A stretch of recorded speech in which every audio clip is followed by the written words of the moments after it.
Xush. Hammaga assalomu alaykum. Sizlar yana kundalik tahlil videosida ko'rishib turibmiz.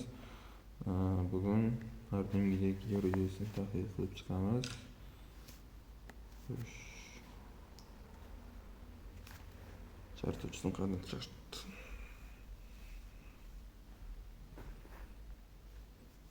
Range juda kuchli bo'lyapti. Kuchli emas, endi range'da trade qilish qiyinlashyapti.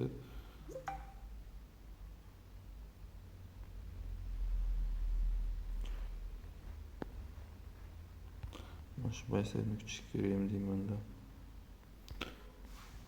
Unda MXN bo'yicha ko'rish kerak bu yo'lni.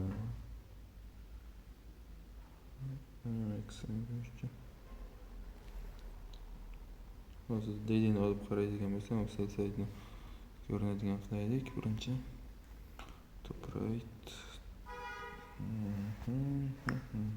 Buy side ekan.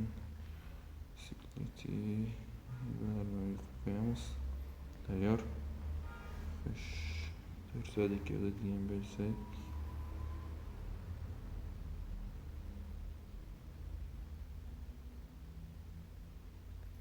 agar mana bu saytdan aktualroq range'da bor, buni trade qilish qiyinlashyapti. Oxirgi 2 hafta, o'tgan hafta bilan hozirgi hafta trade'im yaxshimayapti, uncha stoplar olyapman. Asosan stop oldim bugun. Xo'sh, stoplar olyapman, stoplar ko'payyapti. Mana bu juda ko'paygan, shuni bitta o'tkazib taxlavasam yaxshi bo'lardi. SMT kerak emas, 5 minut kerak emas. Tak. Range bozor yonlamachasiga yuryapti. O'zim MXN bo'yicha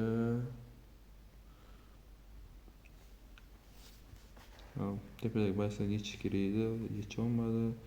Pastga tushyapti saytlarga. Mana bu sayt yechib bo'ldi. Mana bu saytlarni yechib bo'ldi. 1 soatga tushamiz.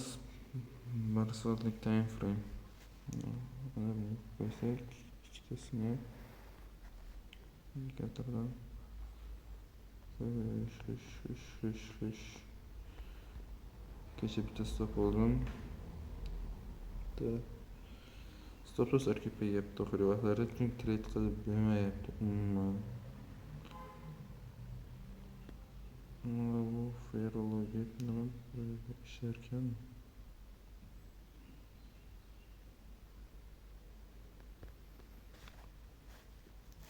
Nimaga bozor bilan qilayotganini tushunmayapman. O'zida 4 soat ferologiya ham bor ekan.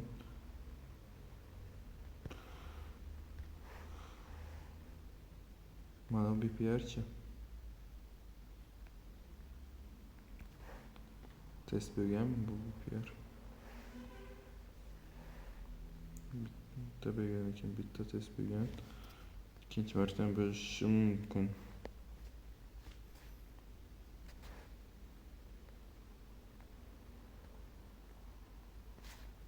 Nimaga ko'rinmayapti? Sapla vertibdi. Kerakmi? Xo'sh, buning ichiga 1 soatlik ferologiya ham kiradi. Bozor kelgan уже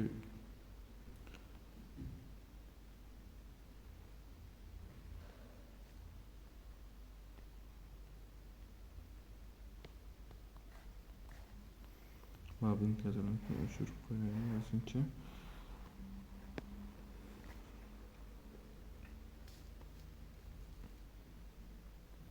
Chiroyli trending liquidity turibdi-da tepaga. Juda chiroyli. Liquidity pool turibdi.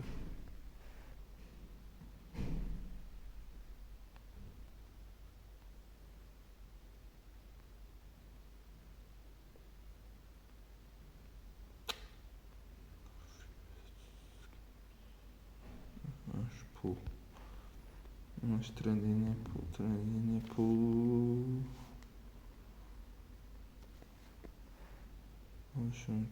Da, bugun mana shunaqa ssenariy kutaman. Agar shu ssenariy bo'lmasa, trade qilmayman. Pastga tushib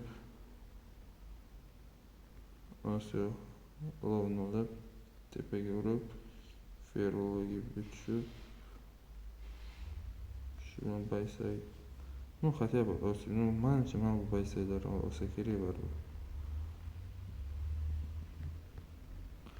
Mana shu yerda bironta ferrologiya bo'lsa desa agar, mana shunday bo'lib, shu ssenariyni kutaman men baribir.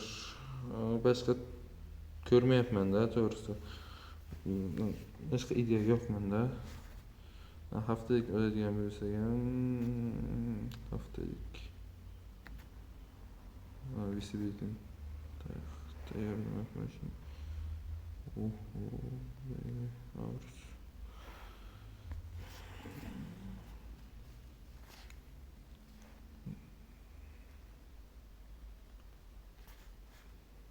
Deydi, point topshirib bo'lmayaptimi? Bilmadim, to'g'risi qiyin bo'lyapti. Monday, Tuesday, Wednesday, Thursday, Friday.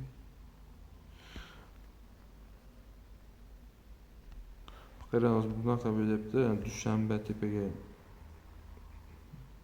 manipulation bo'lib, accumulation bo'lib, короче, fake qilyapti-da. Tepaga yurib, keyin pastga tushib berishi ham mumkin. Albatta, lekin yana bitta ssenariy bor bu yerda. 1 soat yana bitta ssenariy bor. Pastga olib berish, tepadagi bayslar qolib ketadi bu yerda. Shunisi bor.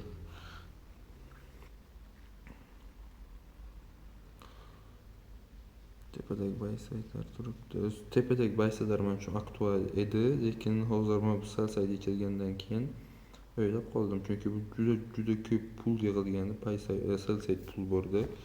Mana shu salsaylarda gap ketyapti. Mana bu trending liquidity-ni olib, endi tepaga chiqib berish ham mumkin, lekin dalishi mana bu salsayni yechishga tushish ham mumkin. Bilmadim, men baribir shu 4 soatlik ferrologiya reaksiyasiga ishlayman. Qanday reaksiya olishiga qarab, shunga qarab trade qilaman. Boshqa bironta uni ko'rmayapman men. Yo'nalish ko'rmayapman. Xo'sh. Hozircha shular. Tamom.